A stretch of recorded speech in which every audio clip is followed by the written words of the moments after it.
हमारे पास है fourth theory, that is Max Planck's quantum theory which explains the nature of light. ध्यान दीजिएगा, ये थ्योरी मॉडर्न फिजिक्स के अंदर आज भी हम क्या कर रहे हैं, यूज़ कर रहे हैं। तो this theory it was given by Max Planck. He said that light is traveling in the form of packets of energy which are called as quanta.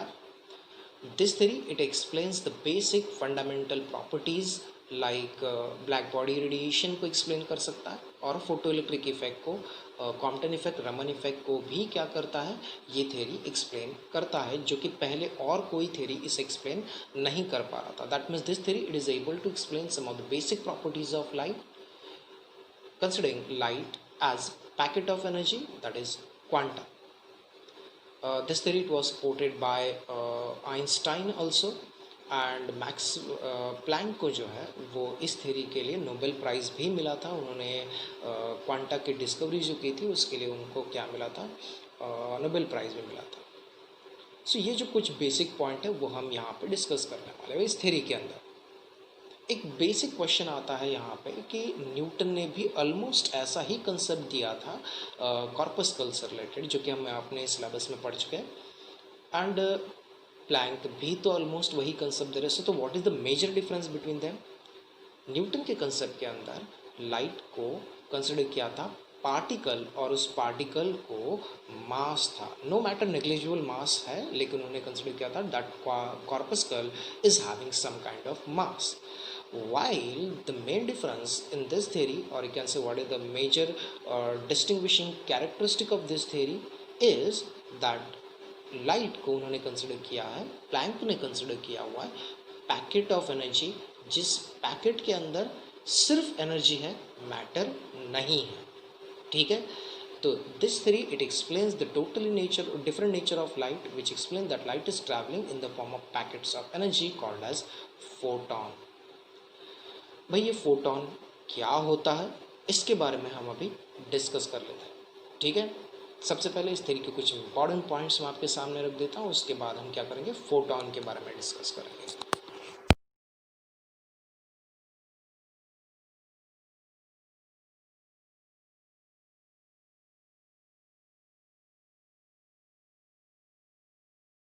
When we are dealing with photon, we need to understand that in modern physics it is considered as elementary particle, right?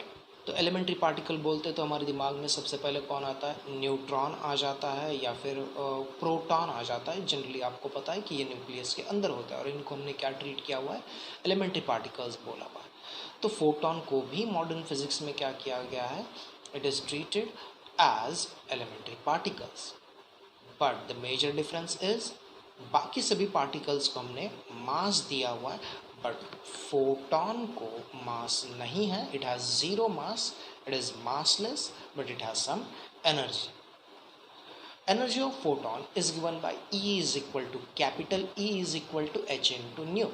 H क्या है, Planck का constant है, और new जो है वो उसका frequency है। हम उसे वेलोसिटी और वेवलेंसी भी जोड़ सकते हैं, कैसे मैं 2 मिनट में बता देता हूँ, but for the time Bing आप इतना ही ध्यान में रखिएगा कि इस फोटॉन की एनर्जी को दिया जाता है E is equal to H nu से। इसके अंदर एनर्जी ज़रूर है, लेकिन ध्यान दीजिएगा ये जो एनर्जी है फोटॉन के अंदर का, वो किसी इलेक्ट्रिक फील्ड से, बाहर से आने वाली किसी इलेक्ट्रिक फील्ड से या मैग्नेटिक फील्ड से अफेक्ट नहीं होता है। हम लोग जानते हैं कि atom is electrically neutral, right? उसके ऊपर ना पॉजिटिव ना नेगेटिव, दोनों में से किसी एक का कोई चार्ज नहीं होता। हम एटम को कंसिडर करते हैं इलेक्ट्रिकली न्यूट्रल। तो ये जो फोटॉन है वो भी क्या है, इलेक्ट्रिकली न्यूट्रल है, एज वेल एज इसके ऊपर बाहर की किसी भी मैग्नेटिक फील्ड का अफेक्ट नहीं होगा। नंबर 1, फोटॉन के पास ज़ीरो मास है। नंबर 2, वो एलिमेंट्री पार्टिकल है। नंबर 3 जो है उसका एनर्जी दिया जाता है E is equal to H nu से। Number 4, that this photon is electrically neutral, it gets unaffected by electric field as well as magnetic field। हमने एक और कंसेप्ट पढ़ा हुआ है, शायद से मेरा फर्स्ट लेक्चर था, तब मैंने आपको बताया कि principle of conservation of energy, energy can not be created, can not be destroy. लेकिन यहाँ पे एक इंटरेस्टिंग बात आती है, ध्यान दीजिएगा, मैं एक दूसरे का कॉन्ट्रडिक्टरी चीज़ें जो है, टोटली अपोजिट चीज़ें आपको बोलूँगा, तो आपको इसको थोड़ा ध्यान से क्या करना है, सुनना है. So first thing I am saying that photon can be created and can be destroyed. लेकिन अभी मैंने पहले बोला था कि photon is a packet of energy, तो क्या एनर्जी क्रिएट या डिस्ट्रॉय हो रहा है? नहीं. ध्यान दीजिएगा, हमने बोला कि फोटोन को क्रिएट या डिस्ट्रॉय किया जा सकता है, लेकिन फोटोन के अंदर क्या है, एनर्जी है. जो एनर्जी क्या नहीं होता है, क्रिएट या फिर डिस्ट्रॉय नहीं होता. इसका मतलब है कि जब फोटोन किसी चीज़ पे जाके स्ट्राइक करेगा तो उसके अंदर का एनर्जी किसी और फॉर्मेट में क्या हो जाएगा, ट्रांसफ़र हो जाएगा. That means energy of photon is transferred from photon to somewhere else, but photon is destroyed because photon is what, it's a packet of energy. That packet of energy, it is transformed in some other kind of energy. ठीक है, तो ध्यान दीजिएगा, हम बोल तो रहे कि फोटोन को क्रिएट या डिस्ट्रॉय किया जा सकता है, लेकिन फोटोन के अंदर का एनर्जी को डिस्ट्रॉय नहीं किया जा सकता. क्लियर? जैसे कि अगर आप कंसिडर करें पानी के अंदर, मैं बलून कंसिडर कर लेता हूँ, वाटर बलून को कंसिडर कर लेता हूँ. ध्यान दीजिएगा, वाटर बलून के अंदर हमने क्या डाल दिया, पानी डाल दिया, तो ये बन गया एक वाटर बलून. क्लियर? लेकिन जब ये वाटर बलून कहीं पे जाके स्ट्राइक करेगा तो वो वाटर बलून जो है वो डिस्ट्रॉय हो गया, लेकिन क्या उसके अंदर का पानी डिस्ट्रॉय हुआ? बिल्कुल नहीं. क्लियर? जो कंसेप्ट है फोटोन का वो डिस्ट्रॉय हो गया, वो किसी और फॉर्मेट में चला गया. इसका मतलब है photon can be created, can be destroyed. When the energy is emitted, photon is created. When the energy is absorbed, photon का एनर्जी या फोटोन टेक्निकली स्पीकिंग क्या हो गया, वो डिस्ट्रॉय हो गया. तो जब ये फोटोन किसी और चीज़ के साथ इंटरैक्ट करता है ना, व्हेन आई से इंटरैक्ट, तो ध्यान दीजिएगा, हम बात करें लाइट है फोटोन के फॉर्मेट में आगे जाने वाला चीज़. तो ये फोटोन जब भी किसी चीज़ के ऊपर स्ट्राइक करेगा, फॉर एग्जांपल इलेक्ट्रॉन के साथ, तो वो क्या करता है कि अपना एनर्जी जो है वो इलेक्ट्रॉन को दे देता है, और ओवर एक्साइटेशन की वजह से. क्लियर है? ये मेटल है, इसके ऊपर क्या किया, बाहर से लाइट आया, light in the form of photon. जब ये इसके ऊपर स्ट्राइक करेगा, मेटल के ऊपर large number of free electrons होते हैं, तो वो फ्री इलेक्ट्रॉन को क्या मिला, पैकेट, फोटोन के अंदर का एनर्जी मिला, और वो इलेक्ट्रॉन ओवर एक्साइट हो गया और मेटल से बाहर निकला. इसका मतलब है फोटोन क्या कर सकता है, फोटोन इलेक्ट्रॉन के साथ क्या करेगा, इंटरैक्ट करेगा. कोलिजन जब होगा इन दोनों का, तब वो क्या करेगा, इंटरैक्ट करेगा, और अपना एनर्जी, पूरा का पूरा एनर्जी किसको दे देगा, इलेक्ट्रॉन को दे देगा. So we can say that photon जो है वो अपना एनर्जी को क्या कर सकता है, और ट्रांसफ़र कर सकता है पार्टिकल को. ठीक है, particle which are having some mass. So ध्यान दीजिएगा, क्या हुआ कि बाहर से आया एनर्जी मिला मैटर को, और वो मैटर एनर्जी से रिएक्ट हो गया. That is the basic principle. ठीक है, तो ये हमारा फोर्थ कंसेप्ट है लाइट का. इसके बाद हम क्या कर लेते हैं, आगे बढ़ जाते हैं चैप्टर के अंदर. बट बिफोर दैट, वो जो एनर्जी ऑफ फोटोन था उसको मैं थोड़ा सा एक्सप्लेन कर देता हूँ, और साथ साथ मैं एक और बात आपको देता हूँ कि how to represent photon on a given electromagnetic wave. वो भी मैं आपको पेपर के ऊपर बता देता हूँ. उसके बाद हम आगे बढ़ जाते हैं, और वहाँ पे हम पढ़ लेते हैं हाइजीन का, ह्यूएंस का वेव. जैसे मैंने बोला कि हम एनर्जी ऑफ फोटोन की बात करने वाले हैं कि एक फोटोन के अंदर कितना एनर्जी होता है. सो एनर्जी जो है वो हमने कैपिटल ई से रिप्रेजेंट किया हुआ है. एच, स्मॉल एच जो है वो प्लैंक्स कांस्टेंट है, और न्यू जो है वो फ्रीक्वेंसी है. So what do we have, we have the formula of energy of photon as capital E.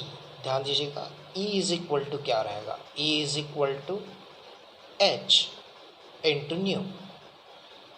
H into nu, इसका मतलब हुआ जो प्लैंक का कांस्टेंट है उसे आपने मल्टीप्लाई किया फ्रीक्वेंसी के साथ, और वो आपको देगा क्या, energy. H that is Planck's constant, इसका एग्जैक्ट वैल्यू कितना है, वो ऑन एन एवरेज हम वैल्यू कंसिडर कर लेते हैं 6.63 इंटू 10⁻⁻34 जूल सेकंड।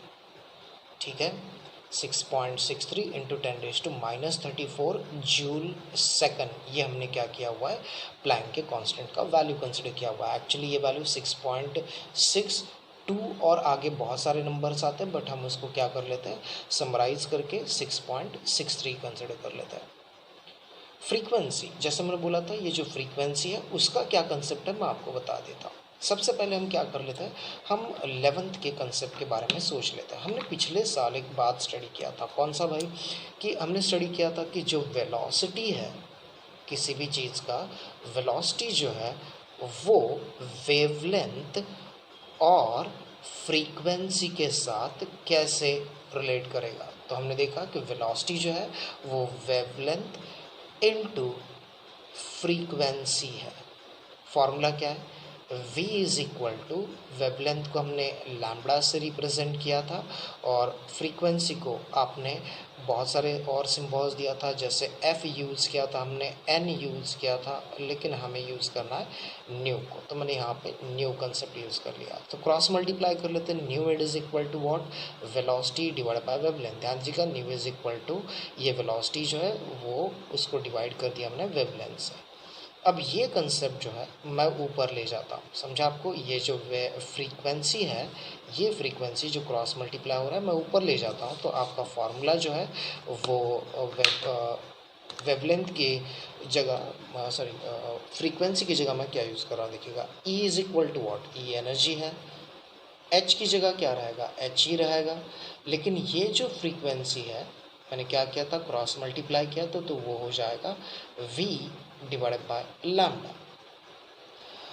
तो v जो है वो वेलोसिटी है, लेकिन हम लोग जानते हैं कि जनरली जो है इलेक्ट्रोमैग्नेटिक वेव, लाइट क्या है, लाइट इलेक्ट्रोमैग्नेटिक वेव है, और उसकी वेलोसिटी को हम जनरली c से रिप्रेजेंट करते हैं, जो कि कितना होता है, 3 इंटू 10⁸ मीटर पर सेकंड होता है, बराबर ना, इसे हम पढ़ चुके हैं। तो हम जनरली क्या कर लेते हैं, ये जो वेलोसिटी है उसे c से रिप्रेजेंट करते हैं। तो फॉर्मूला आपका क्या बन जाएगा, E is equal to H C by lambda. तो आपके पास कितने फार्मूला हो गए एनर्जी ऑफ फोटोन के, एक फार्मूला हो गया E is equal to H C by lambda, और दूसरा फार्मूला हो जाता है E is equal to H into nu, that is frequency of radiation. जब मैं रेडिएशन बोल रहा हूँ किसका, फ्रीक्वेंसी ऑफ रेडिएशन या फिर वेवलेंथ ऑफ रेडिएशन, तो मैं बात कर रहा हूँ लाइट एज इलेक्ट्रोमैग्नेटिक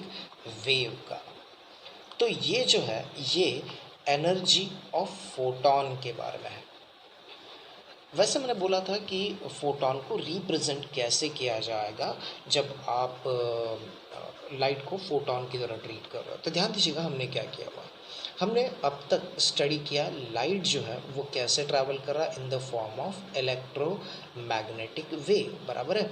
तो ये अगर मैं बोल देता हूँ इलेक्ट्रिक फील्ड है, तो यहाँ पे क्या हो जाएगा, ये मेरा मैग्नेटिक फील्ड आ जाएगा। क्लियर है, इलेक्ट्रिक फील्ड और मैग्नेटिक फील्ड, ये हमारा कौन सा कंसेप्ट है, इलेक्ट्रोमैग्नेटिक वेव का कंसेप्ट है, जो कि आज मॉडर्न फिजिक्स में वैलिड है, बराबर है।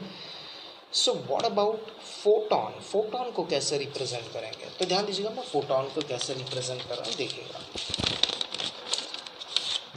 फोटोन को आप अलग अलग तरीके से रिप्रेजेंट कर सकते, लेकिन एक बहुत सीधा साधा तरीका है फोटोन को रिप्रेजेंट करने का। कैसा है, तो ये मेरा इलेक्ट्रिक फील्ड रहेगा। हम मैग्नेटिक फील्ड को भी दिमाग में रखते हैं, लेकिन यहाँ पे मैं एक ही फील्ड कंसिडर कर रहा हूँ, कौन सा, इलेक्ट्रिक फील्ड को। और जो फोटोन है या फिर पैकेट ऑफ एनर्जी है उसको मैं कहाँ पे कंसिडर कर रहा हूँ, तो मैं इसको पूरे के पूरे वेव के ऊपर कंसिडर कर रहा हूँ। सो यहाँ पे ये जो कंसेप्ट रहेगा ये मेरा पैकेट्स का कंसेप्ट रहेगा। ये सारे के सारे क्या है, पैकेट्स है। किसके पैकेट है, एनर्जी के पैकेट है, और इनको आपने क्या बोला हुआ है, क्वांटा या फिर फोटोन बोला हुआ है। अब ध्यान दीजिएगा यहाँ पे कितने फोटोन रहेंगे एक वेव के ऊपर, तो 1 2 3 4 5 6 7 8 9 10 11 12 13 14 और 15, टोटल कितने हो गए, 15 फोटोन मैंने एक वेव के ऊपर बना दिया।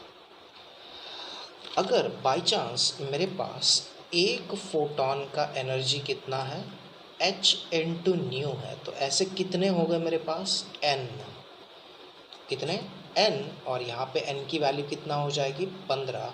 तो हम इसे क्वांटाइजेशन की तरह h न्यू, ध्यान दीजिएगा, h न्यू, और ये n से मैं उसे क्या कर रहा हूँ, मल्टीप्लाई कर रहा हूँ। तो आप इसको इस तरह से भी कंसिडर कर सकते हैं कि ये पूरा का पूरा जो है वो क्या हो जाएगा, एक पैकेट की तरह ट्रीट किया जाएगा। मतलब अगर इलेक्ट्रोमैग्नेटिक वेव कुछ इस तरह से ट्रैवल कर रहा है, ध्यान दीजिएगा, 1 2 3 4 5, लेट्स से मैंने 6 वेव्स बना दिया। तो यहाँ पे हर वेव के ऊपर क्या है, फोटॉन्स है, और इस पूरे के पूरे बॉक्स को भी मैं कंसिडर कर सकता हूँ एनर्जी का एक पैकेट की तरह, मतलब 15 का एक बॉक्स ऐसे।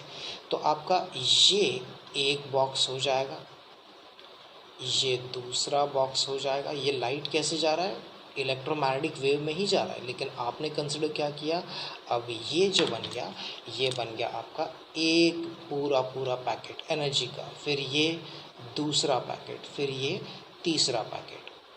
ये इस तरह से कंसिडर किया जाएगा लाइट को पैकेट ऑफ एनर्जी में। अब उससे भी थोड़ा सा आगे बढ़ जाते हैं, ध्यान दीजिएगा, ये थोड़ा सा रफ डायग्राम है, लेकिन अब मेरे पास क्या हो गया, so we have these electromagnetic waves which are travelling from one point to another point. तो अब मैंने क्या किया हुआ है, पहला मेरा कंसेप्ट था कि एक वेव के ऊपर क्या है, एक एक एक एक एक छोटा एनर्जी का पार्टिकल है। फिर मैंने क्या कंसिडर किया कि भाई एक पूरा 15 का एक बॉक्स मिला के क्या बन गया, मेरा एक फोटॉन बन गया। लेकिन अब मैं क्या कर रहा हूँ पता है, 15 का एक बॉक्स है, तो ये 1 2 और 3 वेव का भी मैं क्या कर सकता हूँ, यहाँ पे एक एनर्जी का बॉक्स बना सकता हूँ। 1 2 और ये 3 का फिर से क्या बन गया, ये मेरा एक और पैकेट बन गया किसका, एनर्जी का। और ये रहा आपका फिर से 1 2 और ये 3, तो ये आपका फिर से क्या बन गया, एक एनर्जी का पैकेट बन गया। तो आप एनर्जी को क्या कर सकते हैं, तो इस तरह से कंसिडर कीजिएगा, चल जाएगा। आप एक वेव को भी लेके क्या कर सकते हैं, स्टडी कर सकते हैं, और एक फोटॉन को पूरे वेव के ऊपर भी क्या कर सकते हैं, आप प्लेस कर सकते हैं। लेकिन हर बार आपका बेस जो है वो वही होना चाहिए। And what is that principle, कि लाइट जो है वो क्या है, light it's a packet of energy and that is quanta. ठीक है, आगे देख लेते हैं हम इस चैप्टर के अंदर।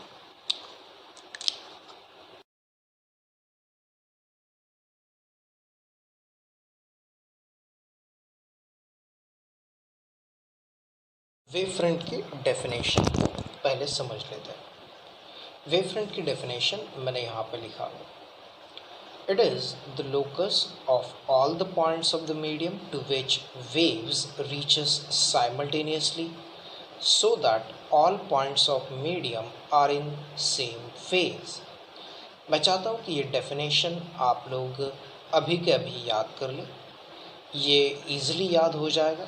सबसे पहले आप क्या कीजिएगा, इसके कंसेप्ट को क्या है वो पहले दिमाग में रखिएगा। मेरे पास जैसे मैंने आपको एक अभी एनिमेशन दिखाया, उस तरह से मैं आपको यहाँ पे दिखाने का ट्राई कर रहा हूँ।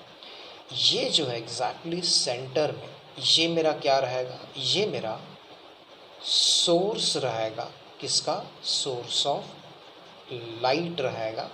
और इससे लाइट जो है वो हर डायरेक्शन में ट्रैवल करेगा।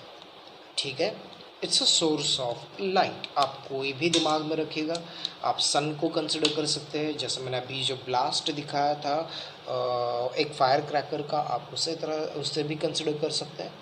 लेकिन ये सोर्स ऑफ लाइट है जो एग्जैक्टली सेंटर में। इससे लाइट क्या करेगा, इससे लाइट हर डायरेक्शन में ट्रैवल करेगा, लेफ़्ट राइट ऊपर और नीचे हर डायरेक्शन में ट्रैवल करेगा। लेकिन ध्यान दीजिएगा ये 2D डायग्राम है, 3D में देखा जाए तो वो आपकी तरफ भी आएगा और वो पेपर के नीचे भी जाएगा। इसका मतलब है ये देखने में आपको यहाँ पे एक सर्कल दिख रहा है, लेकिन ये सर्कल नहीं रहेगा, वो एक स्फीयर बन जाएगा। ठीक है, so this is the source of light. इससे लाइट क्या करेगा, लाइट हर डायरेक्शन में आगे ट्रैवल करेगा। कंसिडर कीजिएगा ये ट्रैवल कहाँ पे कर रहा है, ये ट्रैवल कर रहा है एयर में, ठीक है। आप इसे वैक्यूम भी कंसिडर कर सकते हैं, लेकिन ये कहाँ पे ट्रैवल कर रहा है, एयर के अंदर ट्रैवल कर रहा है।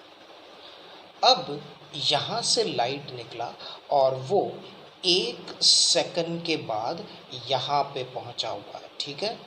ध्यान दीजिएगा 1 सेकंड के बाद कहाँ पे पहुँचा, वी आर गोइंग टू से, लेट अस से, मैं इनके नाम दे देता हूँ, पॉइंट ए, बी, सी और डी, ये 4 पॉइंट पे लाइट पहुँचा हुआ है, ठीक है। अब कॉमन सेंस यूज कीजिएगा। What is the velocity of light, c is equal to 3 × 10⁸ metre per second. मैंने कितना टाइम के बाद बोला, 1 सेकंड के बाद। दैट मीन्स टाइम मैंने कितना कंसिडर किया हुआ है, 1 सेकंड कंसिडर किया। तो उस हिसाब से 1 सेकंड में लाइट कहाँ पे पहुँचेगा, 3 लाख किलोमीटर दूर जाके पहुंचेगा। 1 सेकंड में लाइट पहुंचेगा 3 लाख किलोमीटर, कहाँ पे, एयर के अंदर, from at point A, B, C and D, ठीक है। मतलब सोर्स से ए पॉइंट कितना दूर है, 3 × 10⁸ मीटर है, क्योंकि लाइट ने कितने सेकंड में कवर किया डिस्टेंस, 1 मीटर 1 सेकंड में। सेम बी पॉइंट बी इधर से कितना दूर है, 3 × 10⁸, 3 × 10⁸, 3 × 10⁸।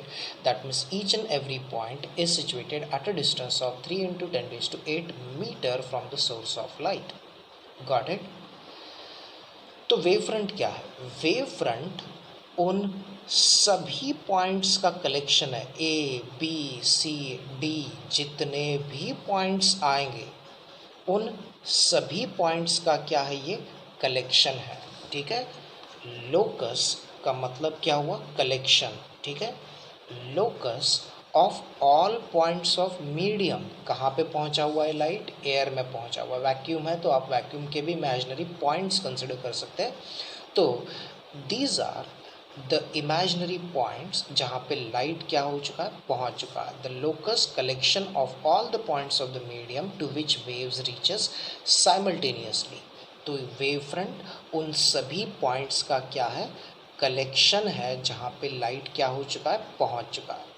लेकिन लाइट अलग अलग, यहाँ पे भी तो पहुँच चुका था, यहाँ पे भी तो पहुँच चुका था। तो what is the next condition for wave front, उन्होंने बोला कि ये कंसेप्ट क्या है, वेव फ्रंट उन सभी पॉइंट्स का कलेक्शन है जहाँ पे लाइट क्या हो जाता है, पहुँच जाता है। लेकिन ये जो सभी पॉइंट्स है, ए, बी, सी, डी, ये सारे पॉइंट जो है उन्होंने एक और कंडीशन सेटिस्फाई करना चाहिए। सो दैट, मतलब एक और कंडीशन है, सो दैट सारे पॉइंट जो कलेक्शन किए हुए हैं वो सारे पॉइंट्स कैसे होने चाहिए, they should be in same phase. Now what is mean by same phase, हमें सेम फेज का मतलब नहीं पता है, हम पिछले साल पढ़ चुके हैं, लेकिन अगर आपको याद नहीं आ रहा है तो मैं उसके बारे में बोल देता हूँ। ध्यान दीजिएगा क्या हो रहा है, ईजी वाला कंसेप्ट। कहाँ पे है source of light, let's say ओ पे है, कहाँ पे, ये ओ सोर्स ऑफ लाइट है। बी कहाँ पे, बी हमारे राइट साइड में है, और डी कहाँ पे, तो डी जो है वो हमारे लेफ्ट साइड में आ जाएगा, ठीक है। तो मेरा ओ पॉइंट जो है वो है यहाँ पे, बी पॉइंट यहाँ पे, और डी पॉइंट जो है यहाँ पे। लाइट कहाँ से निकला, ओ से निकला। अब आप एक काम कीजिएगा, ऐसा समझिएगा कि ओ से सिर्फ एक जो है वेव निकला, लाइट का एक वेव निकला, ठीक है। पर्टिकुलर डिस्टेंस है, और इस दोनों भी बी और डी फिक्स डिस्टेंस है ओ पॉइंट से, और यहाँ से लाइट निकला हुआ है। सो ये लाइट क्या करेगा, सिर्फ एक वेव अगर कवर करेगा सो यहाँ पे आएगा और बी पॉइंट पे आके ऐसे रुकेगा। लाइट का सिर्फ एक वेव, अगर ये डिस्टेंस और ये डिस्टेंस सेम है तो यहाँ पे भी क्या हो जाएगा, डी पॉइंट पे भी एक ही क्या हो जाएगा, वेव आ जाएगा। Now understand these two points. हम पॉइंट बी के बारे में बात करें तो बी किस तरह से वाइब्रेट हो रहा है, it is vibrating in upward direction. And what about D point, D point भी क्या करेगा, वो भी अपवर्ड डायरेक्शन में जाएगा, और वो भी क्या करेगा, सेम तरीके से वाइब्रेट करेगा। सो if I say that point B और D, point B and D क्या कर रहे, they are in same state of vibration. Same state of vibration कैसे वाइब्रेट करे, वो एग्जैक्टली एक जैसे वाइब्रेट करे। बी एंड डी पॉइंट क्या करेगा, एग्जैक्टली सेम तरीके से वाइब्रेट करेगा, तो उनको बोला जाता है सेम स्टेट ऑफ वाइब्रेशन। थोड़ा सा और डिटेल में देखा जाए तो ये हो जाएगा सेम फेज का मतलब क्या है, देखिएगा ये आपका ज़ीरो होता है वेव जब भी ट्रैवल करता है तब। फिर हम पिछले साल इलेक्ट्रोमैग्नेटिक वेव में देख चुके हैं कि ज़ीरो, ये पाई, और यहाँ पे आ जाता है तो ये कितना हो जाता है, 2 पाई हो जाएगा। जब आप कहाँ पे ट्रैवल कर रहे हो, टूवर्ड्स राइट ट्रैवल कर रहे हो, और आप कहाँ पे पहुँच गए, बी पॉइंट पे, ठीक है। अब आप कहाँ पे जा रहे हो, you are moving towards point D which is towards left. तो ये हुआ ज़ीरो, ये फिर से पाए, और ये कहाँ पे आ गया, 2 पाए पे। तो ये पॉइंट कौन सा है, डी है। आपके पास पॉइंट है बी और आपके पास है पॉइंट डी। Got it. तो बी और डी पॉइंट का फेज कितना है, फेज बी का कितना है, 2 पाए टूवर्ड्स राइट। डी का कितना है, वो भी है 2 पाए, लेकिन किसकी तरफ है, वो लेफ्ट की तरफ। फेज का डिफरेंस कितना आया, फेज डिफरेंस आ गया ज़ीरो, इधर का 2 पाई इधर का 2 पाई, तो फेज डिफरेंस कितना हो गया, ज़ीरो हो गया। तो जब भी दो पार्टिकल एग्जैक्टली सेम तरीके से वाइब्रेट करे, चाहे वो ए हो, बी हो, सी हो या डी हो, सारे पॉइंट्स अगर ए और बी एग्जैक्टली एक तरीके से वाइब्रेट करेगा, बी और सी, सी और डी, डी और ए, सारे पॉइंट्स एक तरीके से वाइब्रेट करेंगे, तो इनको बोला जाता है these particles they are in same phase. आप सिंपल वे में कंसिडर कीजिएगा कि दो पार्टिकल्स एग्जैक्टली एक तरीके से क्या करेंगे, वाइब्रेट करेंगे, तो उनको भी आप क्या बोल सकते हैं, सेम फेज में बोल सकते हैं। थोड़ा डिटेल नॉलेज लिया जाए तो आप फेज डिफरेंस जब ज़ीरो होगा तो भी आप उन पार्टिकल्स को क्या बोलिएगा, सेम फेज बोलिएगा। But for the time Bing आप इतना दिमाग में रखिएगा कि वेव फ्रंट कलेक्शन है, किस चीज़ का कलेक्शन है, उन सभी पॉइंट्स का कलेक्शन है जहाँ पे वेव या लाइट पहुँच चुका है। लेकिन सारे पॉइंट्स सिर्फ कलेक्शन होना ज़रूरी नहीं है, तो सारे पॉइंट्स कैसे होने चाहिए, एक जैसे वाइब्रेट होने चाहिए, या फिर they should be in same phase. फिर से एक बार डेफिनेशन मैं बोल देता हूँ, आप इस डेफिनेशन को सुन लीजिएगा। आगे हम टाइप्स ऑफ वेव फ्रंट देख लेते हैं। व्हाट इज द डेफिनेशन, याद करने का ट्राई कीजिएगा। इट इज़ कलेक्शन, कलेक्शन को वर्ड क्या यूज़ किया हमने, locus, locus of all points of medium to which waves reaches simultaneously so that all points are in same phase। ठीक है, आगे हम टाइप्स ऑफ वेव फ्रंट देख लेते हैं, लेकिन उसके पहले वो एनिमेशन आप एक बार और देख लीजिएगा, जिससे आपको आइडिया आएगा कि जहाँ पे ब्लू आपका लाइट पहुँचे या ब्लास्ट होने के बाद वो जो एनिमेशन के अंदर आपको दिख रहा है, वो ब्लू वाला पॉइंट्स को मैं कंसिडर कर सकता हूँ एज वेव फ्रंट। लेकिन आगे हम जाते हैं, पहले वो डेफिनेशन हम एक बार और देख लेते हैं और वह एनिमेशन भी देख लेते हैं। ठीक है,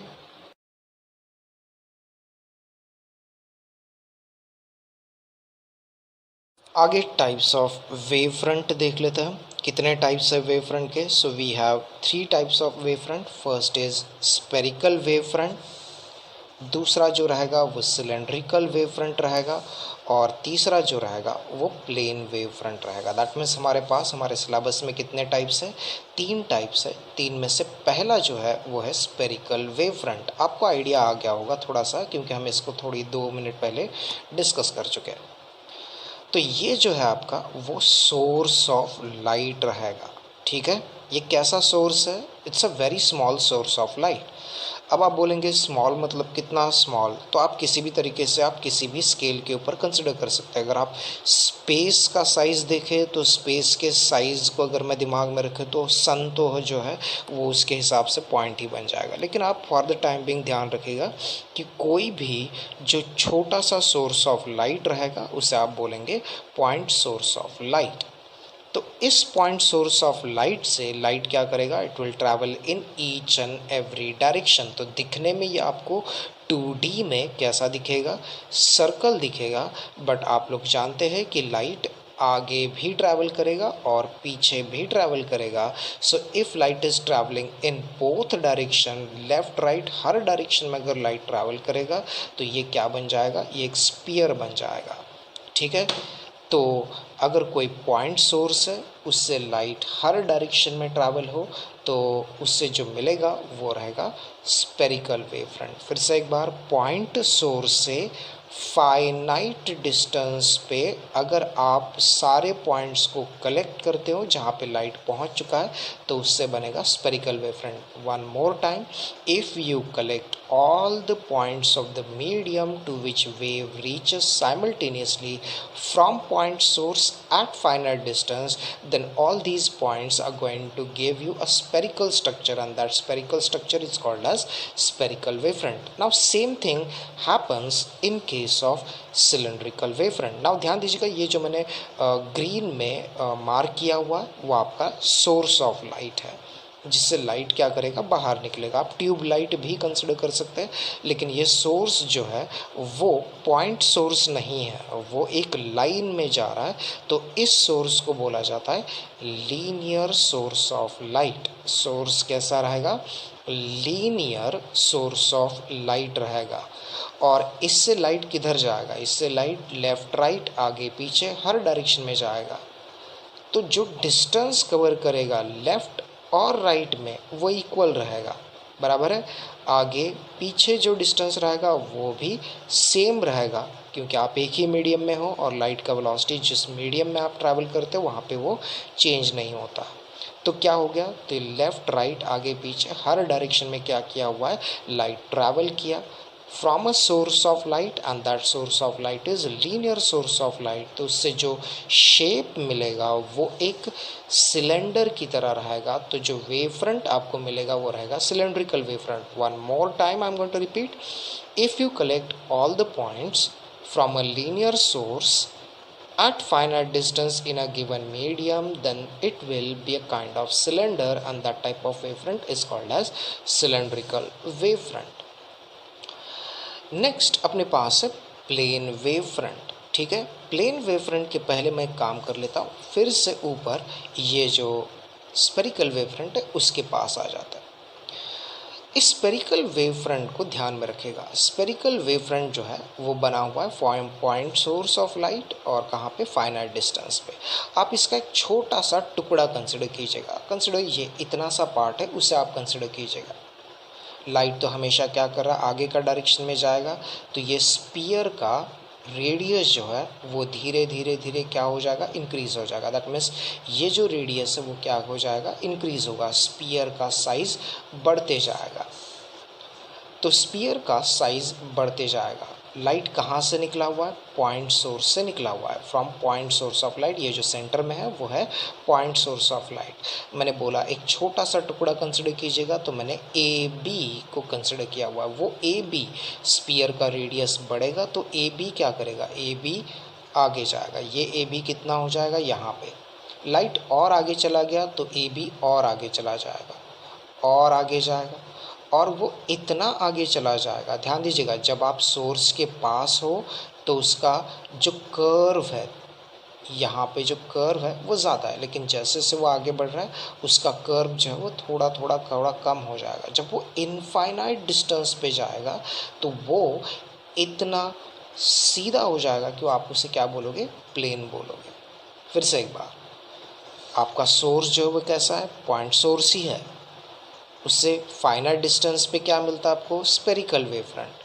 लेकिन वो स्पेरिकल वेव फ्रंट अगर आगे आगे आगे बढ़ते जाए तो उसके ऊपर का सबसे छोटा टुकड़ा आगे जाके क्या बन जाएगा, प्लेन वेव फ्रंट बन जाएगा। ये मैं एग्जांपल दे रहा हूँ, but for the time being definition कुछ इस तरह से है कि from point source of light at infinite distance we are going to get plane wave front. Clear है? तो ध्यान दीजिएगा, हमें प्लेन वेव फ्रंट कब मिलेगा, प्लेन वेव फ्रंट मिलेगा पॉइंट सोर्स से। ऑफकोर्स हम इसे भी कंसिडर कर सकते हैं, बट फॉर द टाइमिंग आप इतना ही दिमाग में रखिएगा कि पॉइंट सोर्स ऑफ लाइट से क्या मिलेगा आपको, इनफाइनाइट डिस्टेंस पे मिलेगा प्लेन वेव फ्रंट। ठीक है, so we have three types of wave front. First is spherical wave front, second is cylindrical wave front, and third is plane wave front. एक interesting बात जो है, जो मैं यहाँ पे ऐड करना चाहता हूँ, वो है एक मीडियम का definition, and that is called as isotropic medium. Now what is mean by isotropic medium? इन तीनों एग्जाम्पल्स में तीनों जो टाइप्स है वेव फ्रंट के, उन तीनों टाइप्स को आप सिर्फ कहाँ पे पढ़ सकते हो? आइसोट्रोपिक मीडियम में. ना what is mean by isotropic medium? आप इसको ध्यान दीजिए. यहाँ से लाइट किधर जा रहा है? लेफ्ट में भी जा रहा है, राइट में भी जा रहा है, बराबर है. लेफ्ट राइट दोनों डायरेक्शन में जा रहा है. आपने इधर दिमाग में ये रखा कि लेफ्ट में क्या है? एयर प्रेजेंट है. और राइट में क्या है? एयर प्रेजेंट है. तो जब लाइट 1 सेकंड में इधर ट्रैवल करेगा, तो मैंने पहले ही बात किया हुआ है, लेफ्ट में भी 3 इंटू 10⁸ 1 सेकंड में ट्रैवल होगा. राइट में भी कितना ट्रैवल होगा? 3 10⁸. लेकिन अगर ऐसा हुआ कि आधा पार्ट इधर का अगर एयर से भर दूं और इधर का आधा पार्ट मैं वाटर से भर दूं, तो वो आइसोट्रोपिक मीडियम नहीं होगा. ठीक है, उसे हेट्रोजीनियस मीडियम बोला जाएगा, जब आपकी मीडियम की डेंसिटी जो है, ऑप्टिकल डेंसिटी जो है, वो अलग हो. अगर आपको ये बात समझ में नहीं आ रहा है तो सिंपल सी डेफिनेशन मैं बोल देता हूँ. What is mean by isotropic medium? एक ऐसा मीडियम जिसमें लाइट ट्रैवल करे तो उसकी वेलोसिटी जो है वो क्या रहे? कांस्टेंट रहे. जिस मीडियम में लाइट की वेलोसिटी कांस्टेंट रहे उसे बोलेंगे हम आइसोट्रोपिक मीडियम. एक और नाम है इसका होमोजीनियस मीडियम. लेकिन जब लाइट का वेलोसिटी लेफ्ट में कुछ और, राइट में कुछ और, अप कुछ और, डाउन कुछ और हो, तो ऐसे मीडियम को बोला जाता है क्या? Heterogeneous medium. अभी के लिए ये जो तीनों टाइप है, स्पेरिकल, सिलेंड्रिकल और प्लेन, ये तीनों टाइप आप कौन से मीडियम में स्टडी कर रहे हैं? आइसोट्रोपिक मीडियम में. The medium in which velocity of light remains constant in each and every direction, that is called as isotropic medium. ठीक है, तो आगे देख लेते हैं हम इसके अगला वाला पार्ट इस चैप्टर का, वो क्या है देख लेते हैं अभी.